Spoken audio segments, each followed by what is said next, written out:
في حلول سريعه عم حربي، تقدر سريعا ان انت تقدر توصل لحد من الالتراس وتغيروا في الناس ديت او تغيروا في افكارهم؟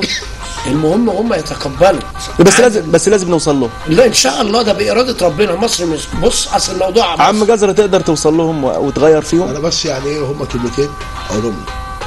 القعده بتاعتهم ده بمجلس الشعب، نعم، مالهاش لازمه. نعم. النادي الاهلي لو ليه حق هياخده قانوني، هياخده قانونا، تمام، مالهاش لازمه. وانا بتمنى شعب بورسعيد، الشعب المحترم، جميل، ملوش دعوه باللعبه دي. اللعبه دي جمهور كوره، هو جمهور كوره، عشان ما حدش يقول بلطجيه، لا مش بلطجيه، جمهور كوره اللي عمل كده. شعب بورسعيد شعب محترم على دماغنا. لو النادي الاهلي ليه حق في ال 74 واحد الشاب اللي زي الفل ماتوا هياخدوا. نعم. واشكركم. استاذ سيد كوره. في النهايه طبعا بنطالب طبعا لا العدل ياخد حقه في الاخر. احنا عايزين طبعا يعني كله يحب بعضه، نرجع عشان صالح مصر. عايزين جمهور الاهلي يجتمع، جمهور الزمالك والمصري والاسماعيلي والاتحاد كله يبقى يد واحده، نقف عشان مصر تقدم خطوه للامام.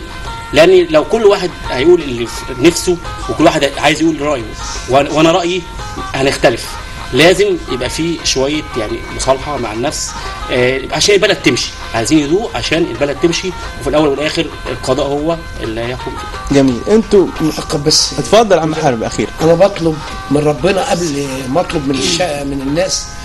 يعني شعب بورسعيد احنا حزنه ان زي ما بيقولوا بقت في عداوه. لا مفيش، دي بلدنا ودي بلدنا، وفي نسب من بورسعيد للقاهره وفي من القاهره لبورسعيد. مش ماتش كوره اللي هيزرع جمهوريه مصر العربيه. تمام. فاطلب من الناس اللي عايزه ويفطن اليها شعب بورسعيد قوي قوي الكلمتين دول. نعم.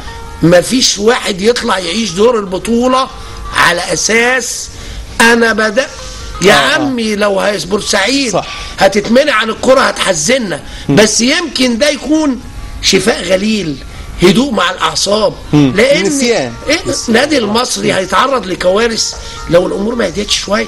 نعم. كل بيت مجروح. نعم. فاحنا بنقول الناس دي بس يعني ينزل القضاء يقول كلمته، هتلاقي الهدوء وهتلاقي بادرة خير، واللعيبه كلها اخوات. صوت ناس فيا ريت يا ريت الناس اللي عايزه توصل لادوار البطوله انتوا كمشجعين من النادي الاهلي ما عندكوش مشكله خالص ان انتوا تبقوا في قلب بورسعيد، بتحبوا اهل بورسعيد، ما عندكوش مشكله خالص. لا. في اي حاجه الا الله. بقول لك في نسب، هو احنا اتقطعنا. جميل. يعني واحنا هقول لك كلمه بقى مش عايز اقولها على المرأة الاعلام المصري. احنا بنتعاير بره الدول العربيه. نعم. الاهلي والزمالك، وبكره تسمع الاسماعيلي ده نروح نلعب ماتشات. احنا اللي بايدينا بره، احنا اللي بره تقف عندنا. احنا اللي بايدينا نقدر نغير. علمنا البلاد دي، ومصر طول عمرها هي الاساس. الدول العربيه دي ما كبرتش الا بينا. نعم. دلوقتي هم عايزين يكبروا على اكتافنا. نعم. كل حاجه صغيره عايزين يعملوها سلم لينا ويأخرونا. كوره. عايز اقول حاجه بس، انا بطلب لو في كان مبادره من النادي الاهلي ونادي الزمالك المباراه يتلعب بره، اتمنى لا تتلعب في مصر. طبعا انا بس بطلب منكم بقى حضراتكم، وانتوا عم جزرة عم حربي كوره، انا بطلب منكم انت واصل للشباب وكنت معاهم حتى في المباراه وانتوا كبار، معلش دور الاب، دور الوصول للشباب الصغير ده.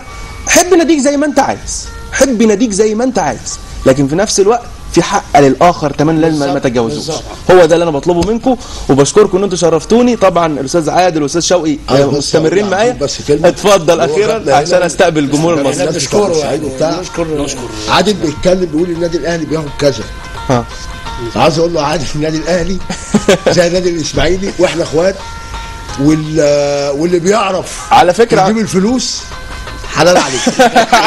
على فكره جزء من حلاوه الكوره المناكفات دي. يعني لو وصلنا لدرجه ان احنا نقعد نشاكس في بعض على لعيب عندي ولا جول، هو ده الكوره، انما مش اكتر من كده. ده احنا بنتصل ببعض بعد الماتشات سواء مش اكتر من كده. وفي افيهات وشوف التحيز، هم مستمرين معايا وانتوا اللي هتودعوني. بشكركم، بشكرك عم حربي، بشكرك سيد الكوره، بشكرك عم جزرة، بشكركم، شرفتوني. مستمرين معايا يا جماعه.